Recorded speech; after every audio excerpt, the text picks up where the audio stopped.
We're here this morning to winterize this camper. I know I done a winterizing video a couple weeks ago, but I actually forgot a few steps and did them off camera. So I'm going to try and do a more comprehensive video on this winterizing and include all the steps. So let's get to it. First thing we want to do is unhook the water, take the water hose off. Hey kid, you look right in your cycle.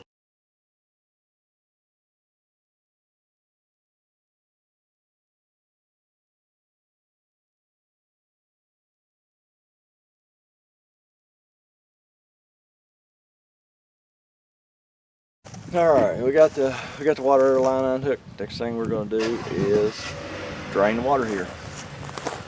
We're going to drain this water heater. Bleed the pressure off first. You can do that right there with the pop-off valve. Otherwise, you'll get a bath. Find the appropriate size socket.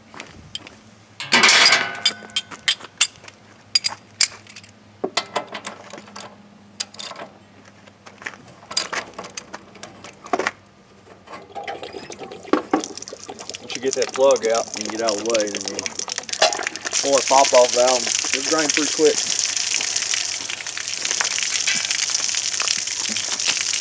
I always leave that plug out for the winter.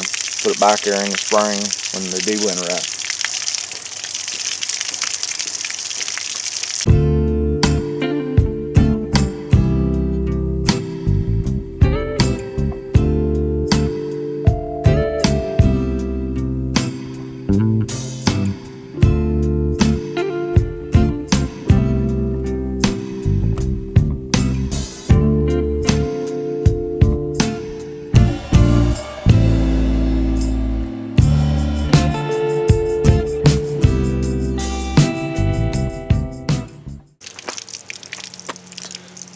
Alright, water heater's empty. Go ahead and flip that pop-off valve back, lever back down. Close this up, and then we're going to go around back.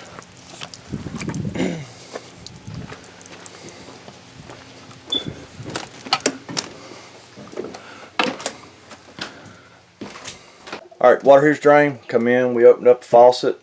We're going to go around to where the city field's at and pump a little bit of antifreeze in there first to get the line from the city field to the water pump, and then we'll go in at the water pump and finish the winterizing. Oh, might want to mention, hey, I did get a new camera, and I even got a new hat this morning out of the closet. So feel like a new man. New hat, new camera. I hope this camera is a whole lot better quality than my old one, and hopefully it'll make my videos better. Of course, it's not going to help me any, but I'm still learning, still trying to learn to talk to this camera, and it's like that last winterizing video. You know, I forgot a couple steps, and like I said, I ended up just doing them off camera. Because I just kind of felt stupid for forgetting, but we're going to try and include everything in here. So open those faucets, go outside and put a little antifreeze in that city field connection. They make a pump just for this, for putting this in. It hooks right into your city field.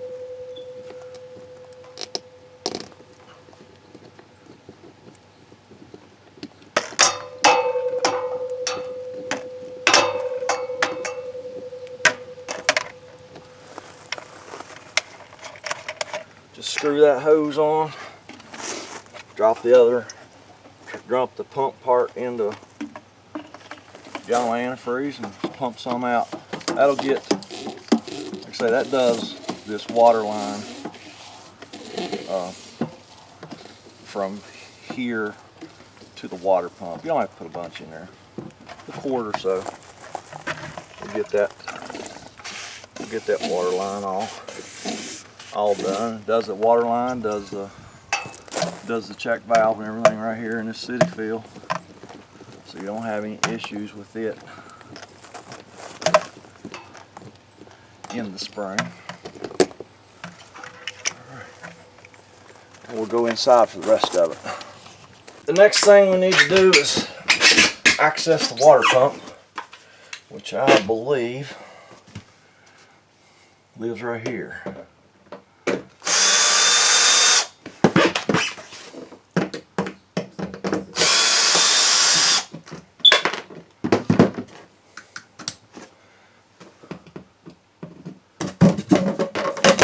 Yes, there's the water pump.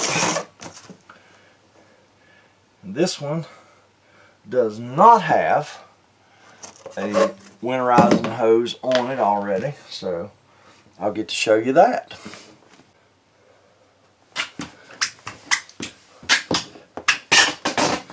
When your camper does not have a built-in winterizing hose, there's a couple ways you can work around that. You can either buy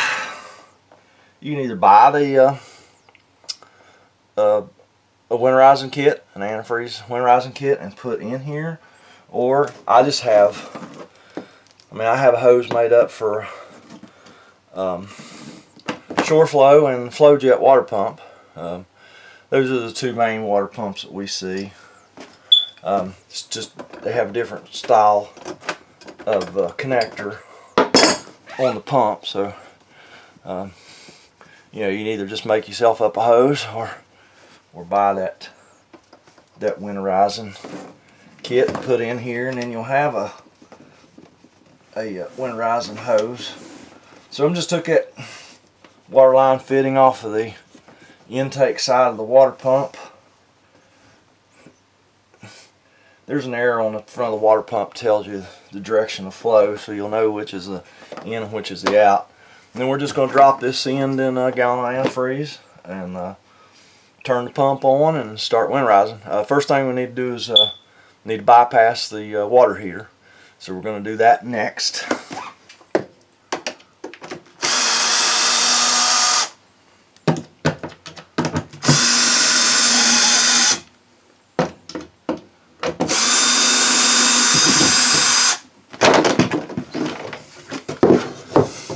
We bypass the water here because we don't want to have to put 6 gallon antifreeze in this water here. And you don't want antifreeze, RV antifreeze, in any tank.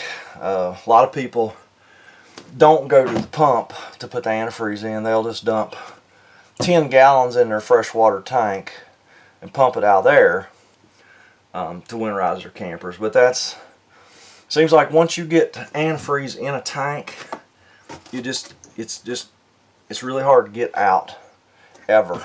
This water heater has a 3-valve system. I know. Let me get some light.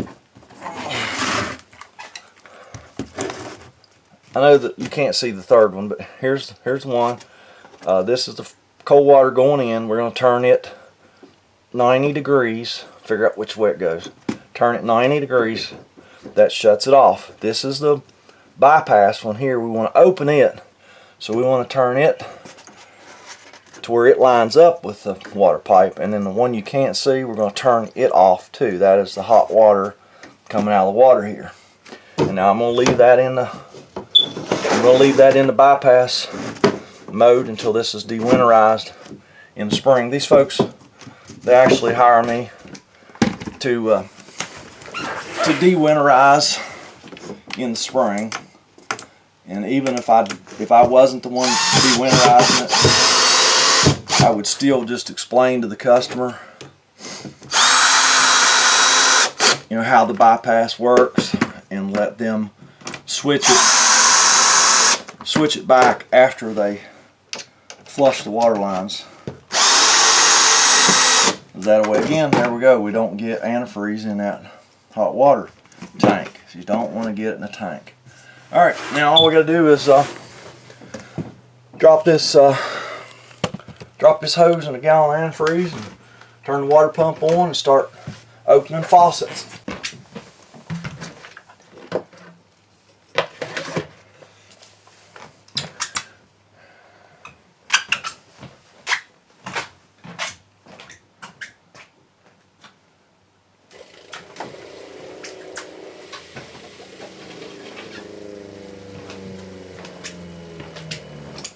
so I turned the water pump on.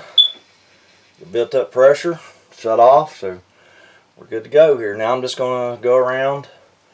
I'm going to start the farthest away from the pump, which is going to be the bathroom, and just start opening faucets until we get antifreeze.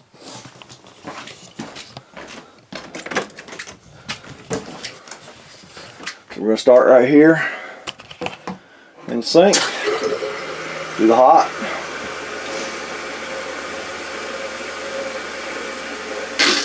There's antifreeze. Go to the cold. There's antifreeze. We're going to do the commode. It's foot flush, yes. Do we get antifreeze? Shower.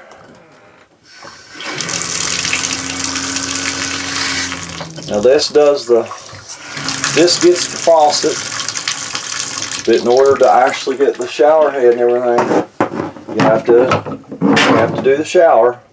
So we're going to turn the faucet on, pull the thingy up, and now the shower is done.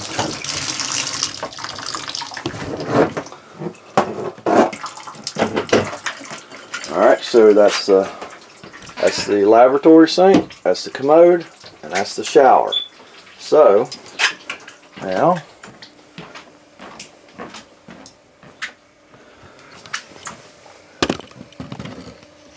that jug is empty.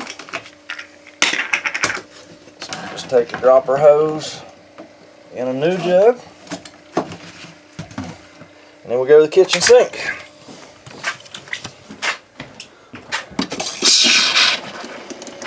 Do the hot. Let the air get out of it. Do the cold. Alright, now we need to go outside. Alright, now we got to go outside and make sure we don't have an outside shower, because you don't want to forget anything. People forget the commode and they forget the outside shower. So let's go see if we have an outside shower.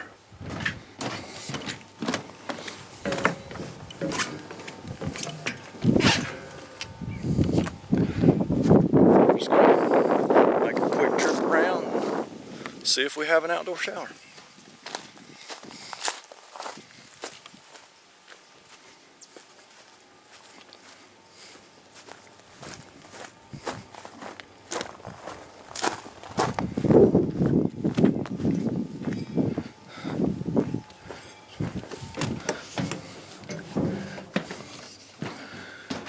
And no, we do not have an outdoor shower, so we're just going to go around and do everything again just to make sure it's, there's no pockets of water in any of the water lines.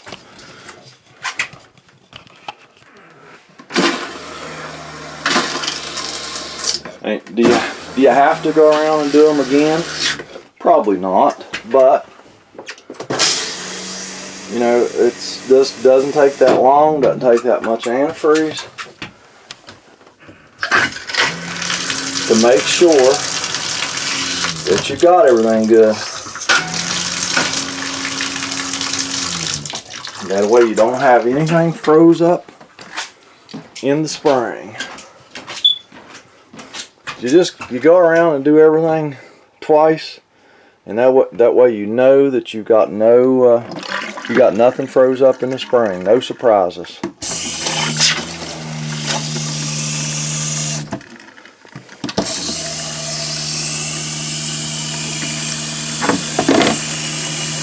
Alright, now we're going to pull the hose up out of the antifreeze,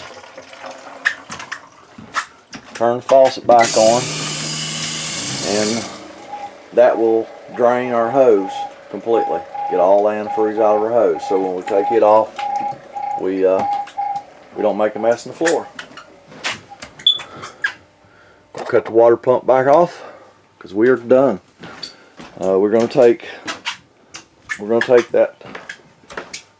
that last gallon of antifreeze and put it in the traps, both sink traps, the laboratory and the shower. There is no trap in these commodes. RV commode does not have a trap. So that little bit of antifreeze laying there is all you need for the winter to keep any sewer gas out of the camper. So the commode is done.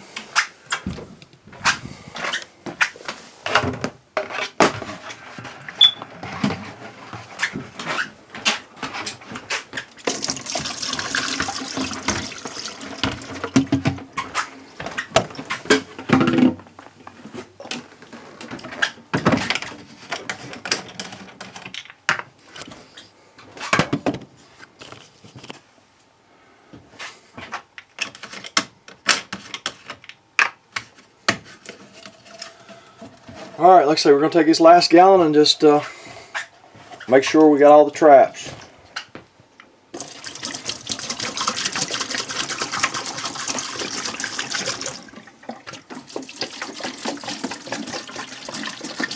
Again, is this necessary? Probably not. Probably have enough antifreeze in those traps, but for the price of a gallon of antifreeze, why not just make sure you got the traps good? I've had people tell me over the years, well, I can winterize my camper with 1 gallon of antifreeze. And the only thing I can say to them is,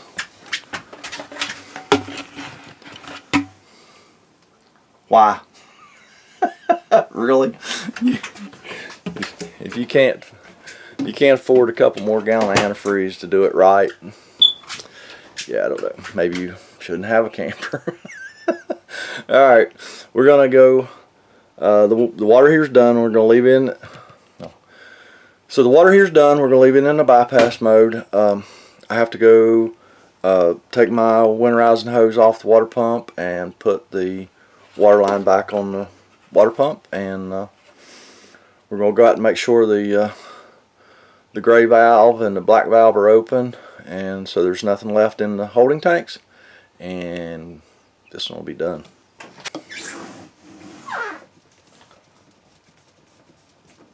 Just gonna take my winterizing hose off, put their hose back on, the suction line coming out of the freshwater tank. Snug it up just a little bit.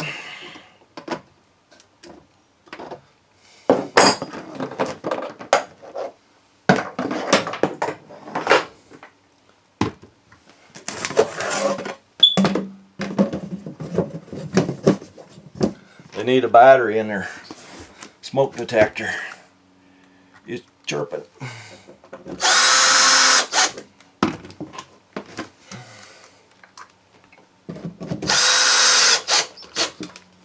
Well, I went outside and checked, and both valves are already open, so there's nothing in the tanks, and so this one's done. And I didn't forget any steps this time, so this should be a little better DIY, how to winterize your camper. Alright, so this one is done. Please, if you like my videos, subscribe to my channel. Don't forget to ring that bell. You'll get notifications when I post new videos. Give me a comment, thumbs up, and again, just thanks for watching.